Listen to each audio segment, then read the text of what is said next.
Bueno, pues seguimos con un verano de lecturas. Es muy importante leer, tenemos la Feria del Libro aquí en Marbella, con la posibilidad de elegir cualquier libro de todo tipo de estilo, de género.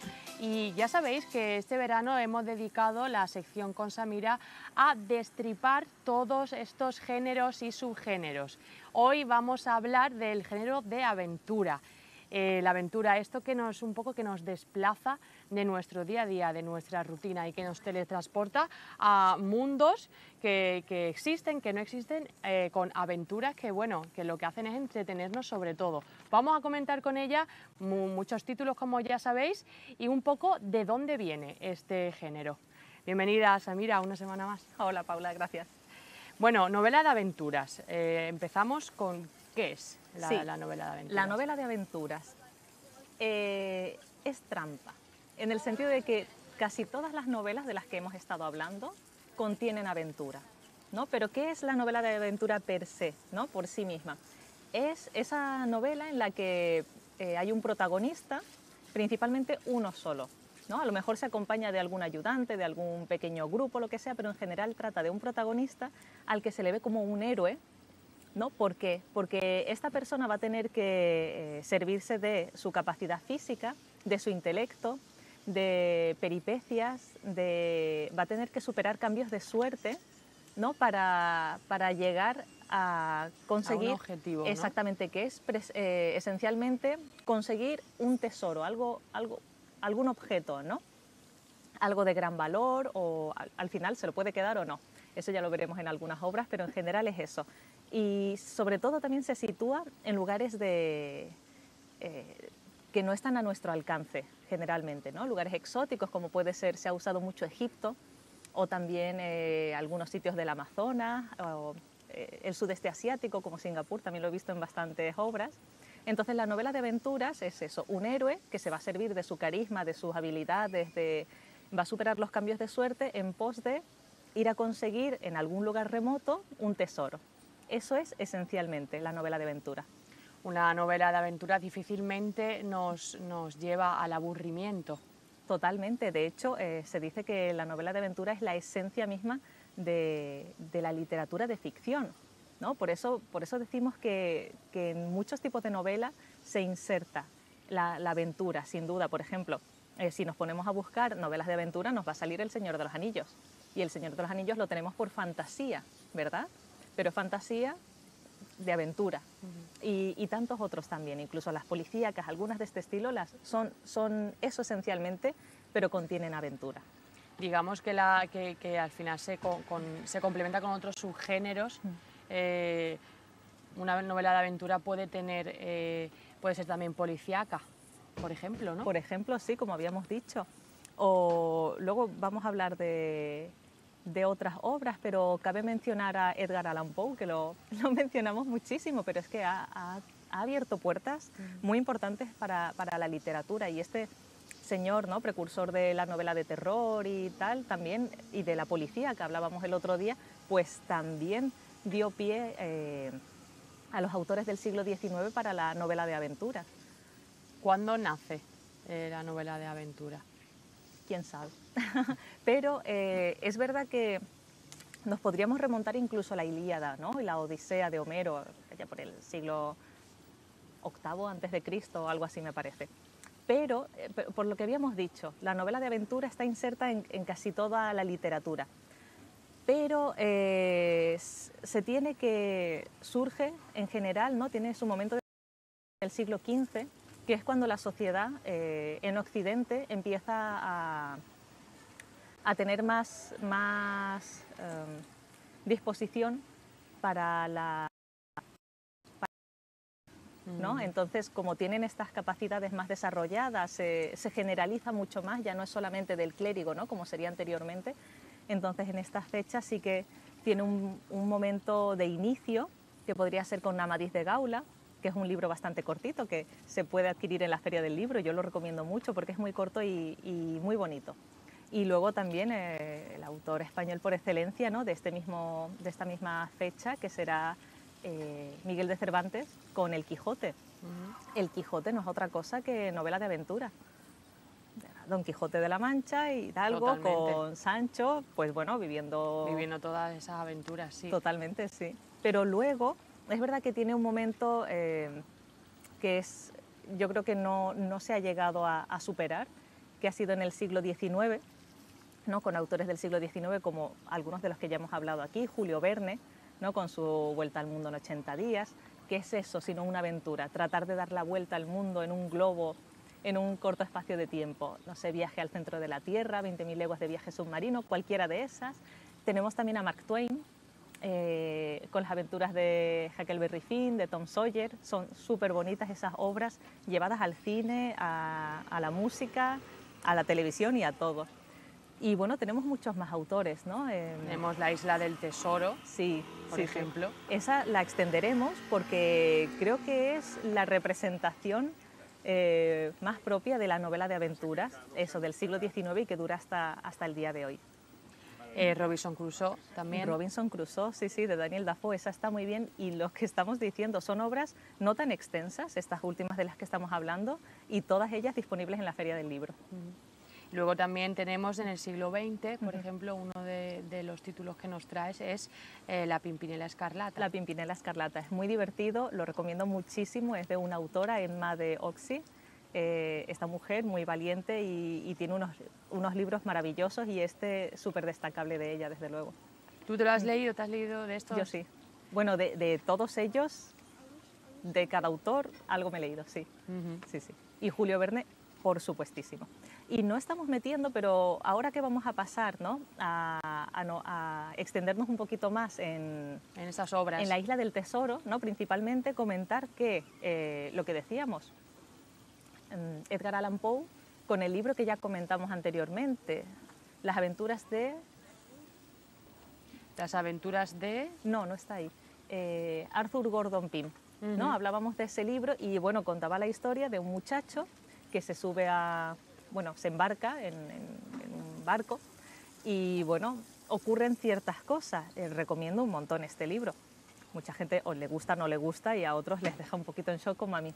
Pues este inicio es eso, ¿no? Un chico que creo que lo hace a escondidas. Se escapa de su casa, se embarca a escondidas, luego pues tiene un amigo que le dice no salgas, te voy a ir trayendo comida, y entonces van ocurriendo cosas en el barco, motín, el capitán es asesinado, etcétera, etcétera, ¿no? Y claro, son sus aventuras a dónde llegan con el barco y todo eso, y eso inspirará a La isla del tesoro. A La isla del tesoro, sí, que es una de las más representativas, como ya hemos dicho. Sí, y por ejemplo podemos ver claramente en nuestro cine más, cercano, por ejemplo, Piratas del Caribe. Claro. ¿No? Es decir, todas estas obras están inspiradas, por ejemplo, en La isla del tesoro. Piratas del Caribe, El planeta del tesoro, de Disney, que es muy bonita, ¿no? De animación. También tenemos La momia, muy divertida, también creo que de finales de los años 90, principios del 2000. Además, La isla del tesoro es una lectura muy corta. No. Totalmente, son 280 páginas. Sí, es muy corto, y luego lo que decíamos, ¿no? Para acceder a todo tipo de público se puede el audiolibro. Claro, audiolibro ya está en audiolibro. Exactamente. Que son unas 6-7 horas, ¿no? Muy poquito, sí, sí. Dedicamos una horita cada día y en una semana... En una semana te has ya está listo. leído el libro. Sí, sí. Planeta del tesoro de Disney, La momia, por ejemplo, también tenemos. Sí, y luego... Esas, claro, ya tienen un poco de tiempo, pero salió una este año, me parece, si no me equivoco, que es Uncharted, con Tom Holland, ¿no? Este actor que está así, sí, revelación, el que hace de Spider-Man. Y la verdad es que Uncharted me ha gustado mucho. En realidad está basado en un videojuego. En un videojuego. Sí, principalmente salió el videojuego en el que, bueno, el jugador se pone en la piel de Nathan Drake, que es un buscador de tesoros, y es eso, el buscador de tesoros. Eso es la esencia máxima de la aventura. Y la verdad es que esta película está bastante bien, y todas estas películas están basadas en la novela de aventuras. Un personaje que todos conocemos también y que también se ha llevado a películas es Indiana Jones. Indiana Jones, sí, sí. Claro, quería comentar este personaje porque, como tú dices, todos lo conocemos, ¿verdad? ¿Quién no conoce a Indiana Jones? Y reúne y expone todos los rasgos característicos que hemos hablado de la novela de aventuras. Un protagonista, como un héroe, ¿no? Porque al final generalmente tiene un final feliz, ¿no? Consigue sus objetivos, para ello tiene que servirse de su fuerza física, ¿no? De su ingenio, tiene que superar los cambios de suerte, va a lugares exóticos en general, ¿no? o a lugares inaccesibles para la mayoría de nosotros. Y en general, por mucho que no estemos ya inmersos en la literatura, pero es la máxima representación de lo que es el héroe de aventura.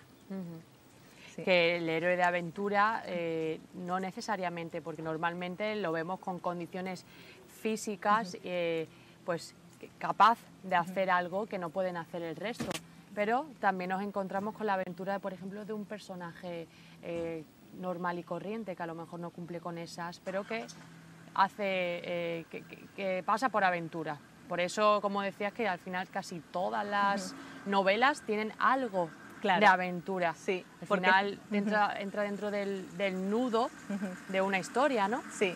Sí, porque como bien dices, cuando no se pueden servir, ¿no? O el autor no quiere destacar como un Adonis o un Hércules, ¿no? A su protagonista, luego pues se tienen que servir de su ingenio. Entonces siempre hay formas en las que nos podemos sentir un poco representados también, en el sentido de que cualquiera puede vivir esa aventura. Exactamente. Sí. ¿Y novelas de aventuras más actuales? Pues vamos a comentar una, porque es como decimos, no ha sido superada la novela de aventura de los autores del siglo XIX, entonces en este caso, en esta ocasión sí que vamos a recomendar, ¿no? Que se lean esos autores clásicos como Julio Verne, como Mark Twain y Robert Louis Stevenson, todos estos, pero vamos a nombrar una obra que tuvo impacto, yo creo que internacionalmente en casi todos los países, no recuerdo ahora, pero creo que ha sido traducido a 44 idiomas y bueno, una pasada de libro, que es El Código Da Vinci. El Código Da Vinci. Sí, que me parece que tú has leído algunos de Dan Brown, ¿no? De su autor. Sí, he leído algunos y sí, la verdad que y he visto las películas, que también muy buenas adaptaciones y sí, yo creo que quien no conoce El Código Da Vinci. ¿Verdad? Y es eso, es el protagonista, ¿no? Robert Langdon. Sí, que es bueno, experto en simbología. Sí, ¿no? Siempre todo relacionado así, a quien le gusta un poquito este tema de dioses, pues que se lea este libro. Claro, o también siempre en todo este tipo de... No siempre, pero casi siempre aparece el experto en egiptología, ¿no? En el Egipto antiguo, para leer esas letras, esos símbolos que no entendemos ninguno. Entonces sí, siempre aparece este protagonista, ¿no? Experto en algunas de estas cosas que no lo somos la mayoría de nosotros, ¿no? Y bueno, en este libro, Robert Langdon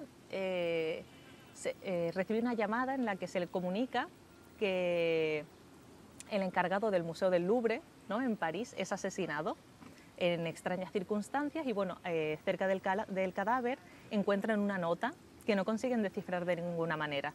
Por eso llaman al experto Robert Langdon, que va descifrando poco a poco pues pequeñas pistas que se relacionan con esta nota y que le van a ir llevando a las obras de Da Vinci, ¿no? La Mona Lisa, el más famoso, por ejemplo, y también le van a dirigir a una sociedad secreta que está detrás de muchas cosas, ¿no? Política, mafia y un montón de cosas más. Entonces, es esto, tenemos a nuestro héroe que busca un fin bueno, positivo, ¿no? Y que tiene que superar un montón de enigmas, de pruebas y todo eso con su ingenio, con alguna colaboración, ¿no? Porque tendrá la ayuda también de una experta en egiptología.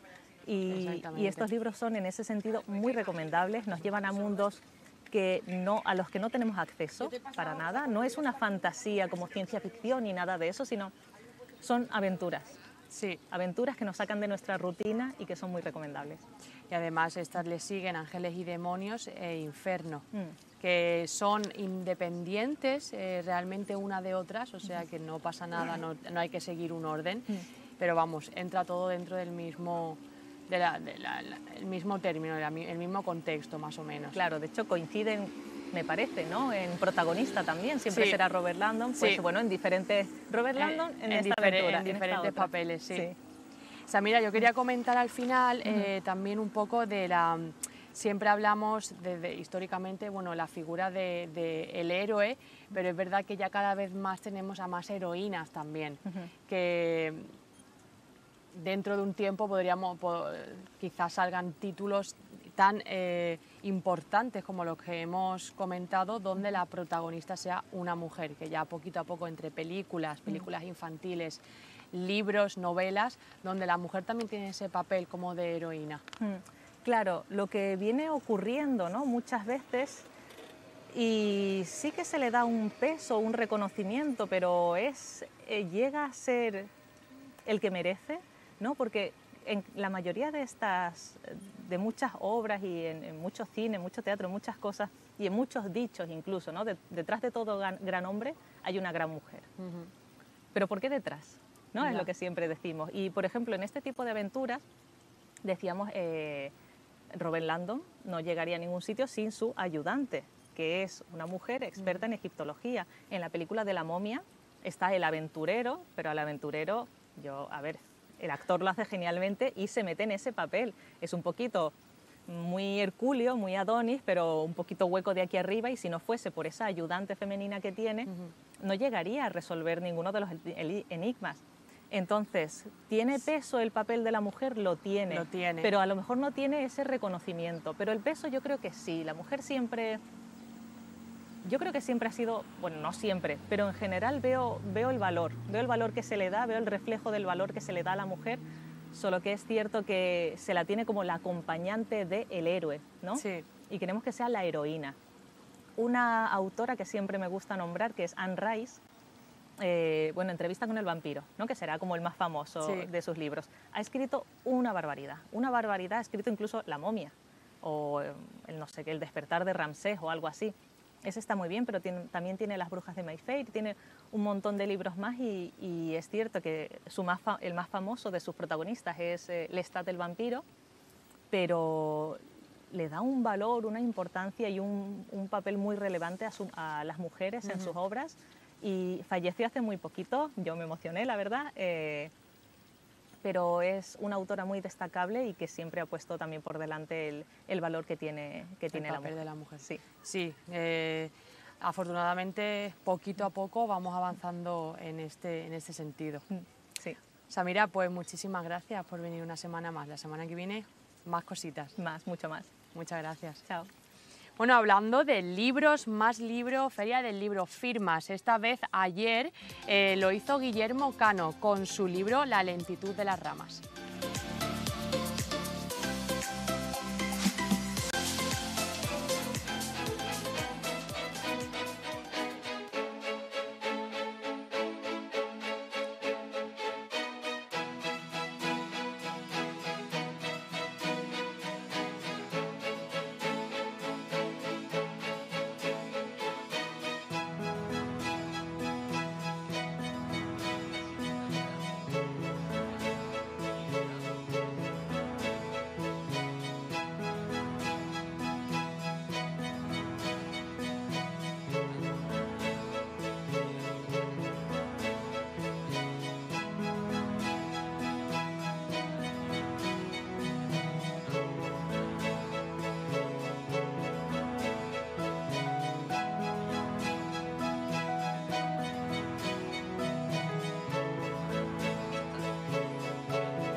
Guillermo Cano, escritor del libro La lentitud de las ramas. ¿Qué va a encontrarse el autor dentro de este libro?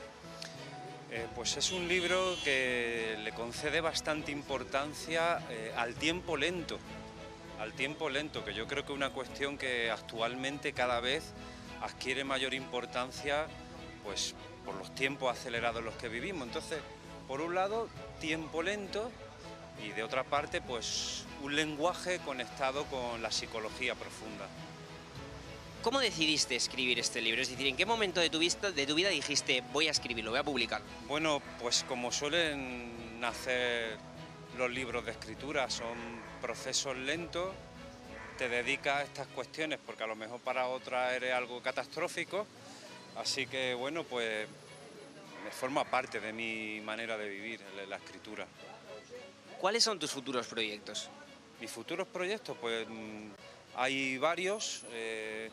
Uno es un ensayo sobre qué es la cultura actualmente, otros libros de poesía en marcha y fundamentalmente estoy dedicado a la docencia en la pequeña escuela privada que dirijo de artes y de letras.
Nos vamos a ir a publicidad unos minutos, pero no os mováis porque llegamos enseguida.